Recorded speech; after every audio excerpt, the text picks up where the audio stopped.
Vamos a trabajar sobre la argumentación, cosa que venimos haciendo a través de varios ejercicios en la plaza virtual, presentando nuestras posturas delante de diferentes problemáticas de la vida diaria que hemos vivido o que podemos llegar a vivir. Argumentar viene del latín arguare, que significa sacar a luz. Creo que todos nosotros hemos discutido alguna vez y hemos encontrado una posición, una decisión que otro planteaba y que ha fundamentado con un porque lo digo yo. Hemos querido rebatirlo, pero no sabíamos cómo hacerlo. Alguna vez hemos discutido con otra persona y esta persona ha cambiado nuestras palabras y nos hemos enojado delante de esto que nos ha sucedido. La argumentación es un tema filosófico. Samuel Johnson, un poeta inglés, hablaba con una bella imagen para ilustrar la fuerza de los argumentos, de los buenos argumentos. Decía que el testimonio es como una flecha lanzada con un gran arco. Su fuerza depende de la mano que lo sujeta. En cambio, el argumento es como una flecha lanzada desde una ballesta. Tiene la misma fuerza aunque la lance un niño. ¿Qué es la argumentación? Es una forma de comunicación en que uno o más interlocutores intenta convencer a otros respecto de un determinado punto de vista. No es una opinión, es un argumentar. Intentamos convencer al otro de un determinado punto de vista. Quienes participan en un debate se ven obligados a defender su postura, su opinión, usando razones, premisas, fundamentos que apoyen y fortalezcan esa opinión. En principio, quien posea la mayor cantidad de evidencia para respaldar su punto de vista logrará persuadir a los otros. Pero en la argumentación hay trampas que llamamos falacias. Es un razonamiento que no es válido, es incorrecto, pero tiene toda la apariencia de un razonamiento correcto. Es un razonamiento engañoso o erróneo, falaz, de ahí viene falacia, pero que pretende ser persuasivo, convincente. Todas las falacias son razonamientos que vulneran alguna regla lógica. Por ejemplo, se argumenta de una manera falaz cuando en vez de presentar razones adecuadas en contra de la posición que defiende una persona, se la ataca, se la desacredita, se va contra la persona, sin rebatir lo que está diciendo, sin rebatir lo que está afirmando. Un buen argumento tiene que apoyarse solo en razones y en evidencias. Por eso cuando discutas con alguien debes exigirle que en todo momento se enseñe a darte razones para que cambies de opinión y que deje de un lado emociones, sentimientos, creencias, prejuicios. Imagina que estás discutiendo con tu mamá y ella usa contra ti un chantaje emocional como este. ¿Cómo me puedes hablar así, con lo que yo sufrí para darte a luz? Ciertamente tu mamá en ese momento no tenía buenas razones ni evidencias con las que defender su posición. Por eso te tiende una trampa, te lleva a un terreno de las emociones. Si no vuelves rápidamente al debate racional, te va a ganar.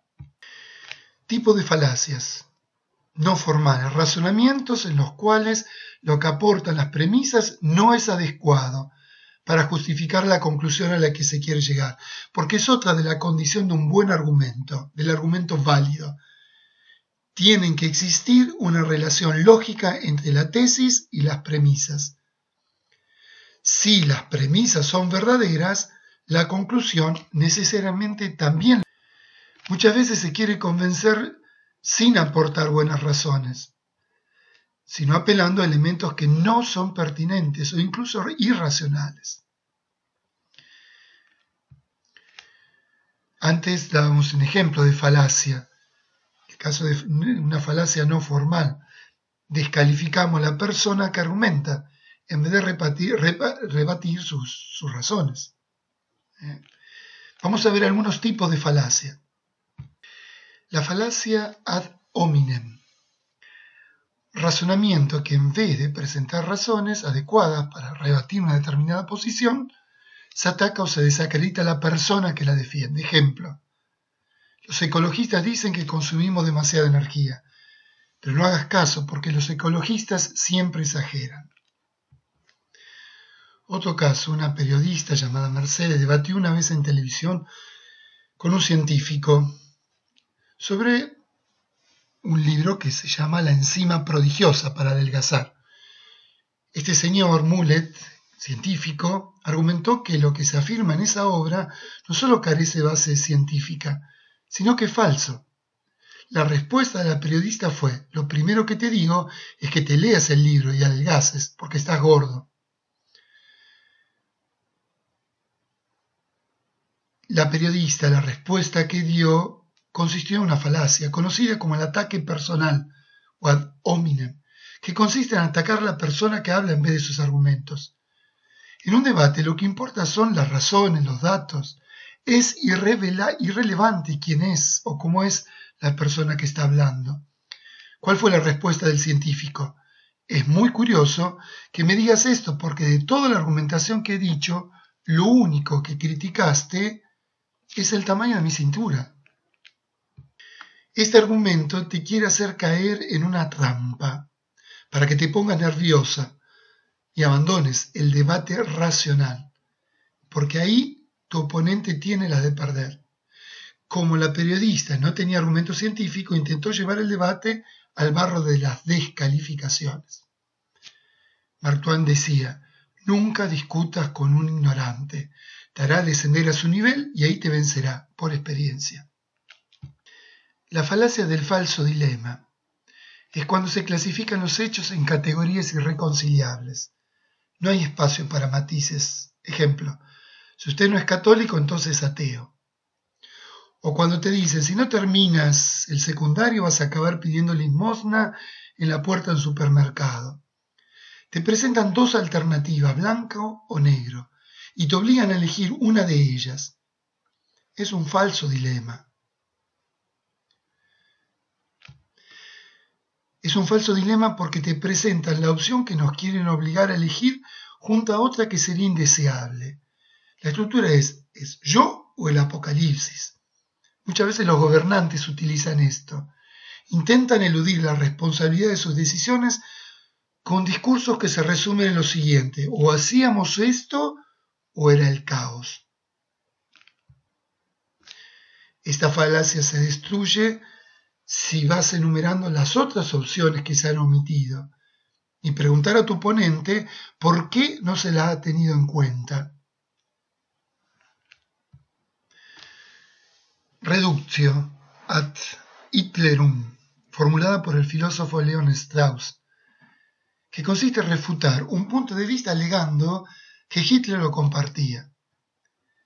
Entonces, imagina que alguien quisiera argumentar en contra del vegetarianismo aduciendo que Hitler era vegetariano.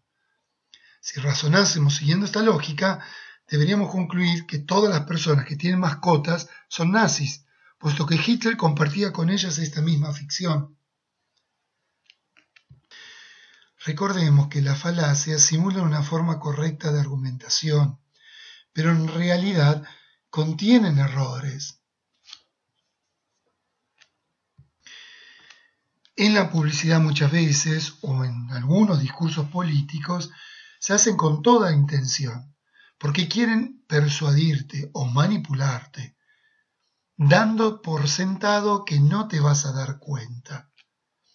Pensar bien es una condición indispensable, necesaria, para que podamos ejercer y disfrutar de la democracia. La falacia de la apelación a la autoridad es un razonamiento en lo que se defiende una conclusión o opinión no aportando razones, sino apelando a alguna autoridad, a la mayoría o a alguna costumbre. Es preciso observar que en algunos casos puede ser legítimo recorrer a una autoridad reconocida en el tema, pero no siempre es garantía. Nos cuenta el filósofo romano Cicerón que que los seguidores de Pitágoras utilizaban la fórmula ipse dixit, él lo dijo, para aceptar como verdadera cualquier tesis que hubiera proclamado su maestro. Si Pitágoras lo había dicho, no había que probar nada, porque lo había dicho, ya estaba. Recordemos, la verdad de una afirmación no depende de quién la realiza, sino de las pruebas, de los argumentos que presenta. Si no es capaz de reproducir los argumentos o no dispone de los datos para probar lo que afirma, no tienes por qué aceptar que eso es válido. Para enfrentarte a este tipo de falacia, de apelación a la autoridad, dispone de 3 estrategias. Pedir a tu interlocutor que justifique por qué la persona que cita es una autoridad en la materia. 2. Exigir los argumentos en los que se basa esa supuesta autoridad para hacer esa afirmación. Recordar, 3, que ninguna autoridad puede zanjar la discusión, ya que todo ser humano puede equivocarse. Hay muchísimos científicos que se han equivocado. El 21 de julio de 2004, el científico británico Stephen Hawking admitió frente a una audiencia de 800 físicos de 50 países que se había equivocado en una de sus afirmaciones sobre los agujeros negros. Es obvio, solo una mente brillante puede amar más la verdad que su ego. Falacia de la falsa autoridad. Si alguien te ataca con una falacia de este tipo, delimita el campo del experto. Puede ser genial esa persona, pero no en lo que se está discutiendo. O puede haber mucha parcialidad. Entonces su palabra queda desmerecida. Consiste en apelar a una autoridad que carece de valor porque o no es imparcial o no es competente en lo que se está hablando. Por ejemplo, el tenista Rafa Nadal me puede dar brillantes explicaciones de cómo se debe ejecutar un revés, porque es una autoridad en la materia. Pero lo que piensa sobre qué modelo de coche deberíamos comprar tiene tanto valor como lo que opina mi vecino. La apelación a la mayoría, la falacia ad populum. La falacia populista hace uso del apoyo que una idea recibe de la mayoría, de la gente, para justificar que ésta sea verdadera o falsa. Consiste en pensar que la verdad de una afirmación depende del número de personas que la defiendan. Cuanta más gente piense lo mismo, más verdadera es. No es así. El mero hecho de que una creencia esté muy extendida no la hace necesariamente correcta o verdadera. Como una opinión individual puede ser errónea, también puede llegar a ser una opinión colectiva. La verdad o falsedad de una afirmación es independiente del número de personas que crean en ella. A veces la argumentación es doblemente tramposa porque afirma que la mayoría de la gente está de acuerdo, sin disponer de ninguna estadística. El pueblo quiere. ¿Quién es el pueblo? ¿Vos? No hay encuesta que lo prueba. Todos sabemos que. ¿Quiénes son todos? La mayoría de la gente dijo. ¿Quién es la mayoría? La respuesta es ¿cómo sabes que la mayoría de la gente opina eso? 3 estrategias también para defenderte de esto. Exígele que cite sus fuentes. Pregúntale, ¿cómo sabe lo que opina todo el mundo? Recuérdale que si una opinión individual puede estar equivocada, una colectiva también. Exígele que argumente correctamente, que aporte pruebas de que su opinión no está equivocada. Te vas a encontrar con gente que intentará demostrar que algo es verdad, aludiendo al hecho de que hasta ahora nadie ha podido probar que sea falso. Se pretende defender la verdad o la falsedad de una afirmación por el hecho que no se puede mostrar lo contrario. Este tipo de falacias se suele usar para intentar defender muchas veces teorías de la conspiración. Hemos escuchado mucho. La pandemia la creó China para conquistar el mundo. O es mentira que realmente el hombre haya llegado a la luna. Por eso debes estar muy atento para que no te persuadan con este tipo de retóricas. Falacia ad baculum, se apela al bastón, recordando los tiempos de la esclavitud, de los siervos en el Imperio Romano, que bueno, a bastonadas se trabajaba, o si no se cumplía, se recibía el castigo físico. Razonamiento en el que para establecer una conclusión o posición nos aportan razones. Se recorre a la amenaza, a la fuerza, al miedo. Es un argumento que permite ganar, vencer, pero no convencer. Para desmontar este tipo de falacia hay que recordar a tu adversario que el miedo, la amenaza, no se deduce lógicamente la verdad de una afirmación. Si alguna vez has escuchado un porque lo digo yo, porque soy tu padre y te callas la boca, debes saber que eso no es un argumento, es una falacia. Es interesante este ejemplo de Donald Trump, lo hemos escuchado, el famoso muro que quería construir con México, argumentando ¿qué cosa? Que existe un gravísimo problema de seguridad nacional, porque los inmigrantes son los que causan esa inseguridad. Su estrategia fue la de infundir miedo a la población. Arabia Saudita está en guerra con Yemen. Hay muchos indicios de la falta de respeto por los derechos humanos en Arabia Saudita. Bueno, el argumento para no romper el contrato de venta de armas de España a Arabia Saudita era que se iba a perder la posibilidad de trabajo de 6.000 personas en un lugar de España. Una nueva falacia. El temor a la pérdida de trabajos no convierte en justa la decisión de vender armas. De vender armas a una tiranía.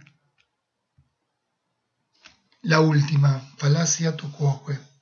Literalmente significa falacia del tú también. Este tipo de falacia, que venimos escuchando mucho, puede considerarse como un caso particular de la falacia ad hominem. La falacia tu quoque se aplica a todos aquellos argumentos en los que en vez de replicar a un contrincante, exponiendo razones, se debía la cuestión recordando lo que tal contrincante ha dicho o hecho en el pasado, con el objeto de señalar la falsedad de lo que en esos momentos tal contrincante estaba defendiendo. Y como fue falso esa vez, ahora también. Imaginen en un gobierno de otro mundo, debate parlamentario en que un diputado de la oposición cuestiona al gobierno por la injustificada subida del precio de la electricidad, y que entonces la respuesta del ministro fuera: no tiene derecho a cuestionar al gobierno, porque cuando ustedes estuvieron en el poder hicieron lo mismo. No hay que imaginar mucho, esto sucede continuamente. Esta falacia se usa para no tener que dar explicaciones sobre una acción de la que se es responsable. A veces es mucho más útil, porque no cae en el insulto, utiliza simplemente la condescendencia. Imagina a un adulto discutiendo y que te dice: eres demasiado joven para entender la dificultad del problema en cuestión. Si eso ocurriese, puede responder: imagina que no lo digo yo, sino otra persona. ¿Qué motivos tendrías para rechazar si lo dice otra persona? Lo mismo que yo estoy diciendo. Si es solo por juventud que tú me lo discutes. Hay muchas más. ¿Por qué las estamos viendo? Porque tenemos que crecer en capacidad crítica. Tenemos que crecer en capacidad de diálogo y ser capaces de descubrir las trampas que muchas veces nos ponen en diálogos disimulados que nos quieren vender como diálogos honestos. Nuestra capacidad crítica es la que va a conseguir develar estos errores de razonamiento, que a veces no son errores, como decíamos, son simplemente trampas que nos ponen para manipularnos, para hacernos creer que nos tratan como adultos cuando nos siguen queriendo como meros espectadores. Hay otra que se llama falacia del hombre de paja. Tergiversar los argumentos de alguien, exagerando, cambiando las palabras. Donde tú afirmas con algo probable, tu oponente entiende y dice seguro. Donde tú dices algunos, el otro dice dijiste todos. Donde dijiste a veces, él dice siempre. Te saca las afirmaciones del contexto en las que dijiste. Para salir ileso de esta trampa debes esforzarte en no perder la calma, ir comparando tus palabras con la manera en que él las cita. Una vez hecho esto, pregúntale por qué está tergiversando lo que dices y si desea continuar la discusión sin hacer trampas. Por último, una última recomendación que viene ya del tiempo de los romanos. Un viejo aforismo de derecho romano dice: a quien afirma incumbe la prueba. Es un principio básico del debate racional. Determina quién es el que está obligado a probar su opinión, su postura. No vale que alguien afirme algo y que encima te exija a ti que demuestres que no es cierto. Miren lo que pasó con Bolsonaro en Brasil. Lo llevó a ganar las elecciones, porque usó este tipo de estrategia. Se mandaron mensajes de WhatsApp a los votantes, cargados con mentiras sobre su oponente. En algunos de ellos podía leerse: antes del PT, Partido de los Trabajadores, había hijos de pobres que llegaban a ser médicos. Después del PT, hay ingenieros conduciendo un Uber. Por desgracia, cuando uno de estos mensajes llegaba a los móviles de los votantes brasileños, estos no exigían ningún tipo de prueba de que sus afirmaciones fuesen ciertas. Los reenviaban sin detenerse a pensar. Los asesores de la campaña de Bolsonaro consiguieron invertir la carga de prueba y lograron que fuese el otro candidato el que tuviera que probar que las acusaciones eran falsas. Recuerda, si una persona te acusa de algo, es ella la que debe presentar las pruebas, no vos. Otro principio: el que hace una afirmación que se opone a lo que la comunidad científica establece como verdadera. El aforisma romano dice: lo normal se entiende que está probado, lo anormal se tiene que probar. Si alguien afirma algo que va en contra del sentido común o de las leyes científicas, será a él a quien le toque probar lo que dice. Y por aquí terminamos. El objetivo es ubicarnos en cómo argumentar. Por ahora nuestro ejercicio lo estamos haciendo soledad porque se nos dificultó hacerlo en un ámbito donde, como foro o en un ámbito de discusión, pudiéramos conseguir hacerlo. Pero bueno, vamos entrando en él desde nuestras posturas personales o discutiendo con los filósofos que vamos presentando o sobre el autor que vamos trabajando. Muchas gracias, buen trabajo.